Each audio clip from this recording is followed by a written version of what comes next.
2014's been weird. Many of us thought that it would officially prove to us that our brand new consoles would be given purpose and give us a glimpse of the years to come. Unfortunately, if this year is any indication, the next few years are going to be riddled with broken games, day 1, 2, 7, 21, and 60 patches to fix said broken games, horrible frame rates, and subpar resolutions. That being said, that doesn't mean that there haven't been good games. There have been quite a few, but not all on the machines that we'd thought. So let's get right to it.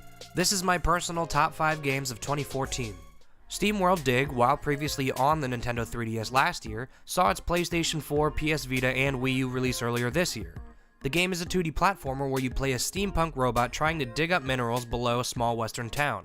You'll spend most of your time jumping and mining, but the precious minerals you do find can be sold and used to upgrade your abilities. SteamWorld Dig, while not the most complex or tight platformer out there, gives you a sense of freedom of choice while mining and sends you into a zen-like state as you find the best way to strategically mine every ore.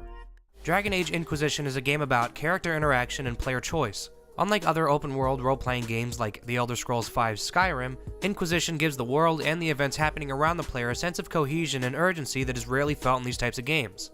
It strikes an incredible balance between an open-world exploration game and a genuinely interesting story that you actually want to progress.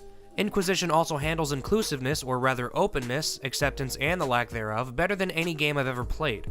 Rarely do games have such ambition and manage to actually pull it off. Dragon Age Inquisition is a must-play for every Western role-playing game fan. Mario Kart 8 is the best racing game of 2014 and the best installment in the Mario Kart franchise to date. It features some of the most beautiful visuals I've ever seen, as well as some of the most fun arcade racing ever made.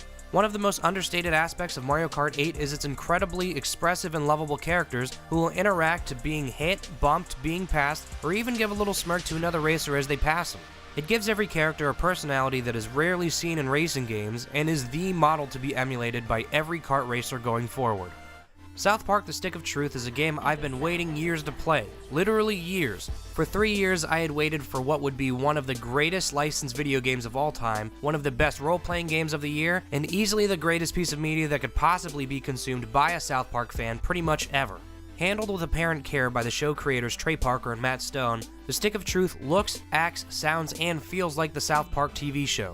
Never before has a licensed product translated from the world of the source material into another form of media so masterfully. The Stick of Truth is hilarious and unabashedly South Park. While some of the RPG mechanics come off a bit shallow, there's nothing quite like it, and I have a feeling we might not see something like it ever again. Fibbage is a party game made by Jackbox Games, the lovely folks behind the You Don't Know Jack series. Very similar in its humor, Fibbage is a game that presents you with a question, and the other players have to write in fake answers to trick each other. Once all the answers are in, all of the fake answers are presented alongside the real one, and everyone has to guess which is the correct answer. Points are given for tricking people as well as answering correctly. What makes Fibbage such an incredible party game, and one of the best gaming experiences of the year, is the way you play. Fibbage uses a web-based app that up to 8 players can access using their smartphone or web-based device. So whether you have an Android, iPhone, Windows Phone, iPad, Surface Pro, or just a laptop, you can play. Getting 8 players together in one room to play what is essentially a board game with production values of You Don't Know Jack and the incredible voice work of Cookie Masterson is an absolute blast every single time. Not since I was a kid playing Mario Kart 64 and GoldenEye have I enjoyed the communal experience of smiling, laughing, and screaming horrible obscenities at a group of friends while playing a video game in the same room. Fibbage has given me a truly joyous experience every time I suggest it, and everyone owes it to themselves to give it a shot. So there it is, my top 5 games of 2014. It's been an interesting year for sure, but with the proper curation, the players can still find a way to come out on top. Hopefully 2015 offers us more games of the same caliber as these 5 and beyond. Lord knows we deserve it after some of the disasters of 2014, but thank God for Fibbage. I've been Mike Feyrer for Fish Tuxedo. Until next time, later.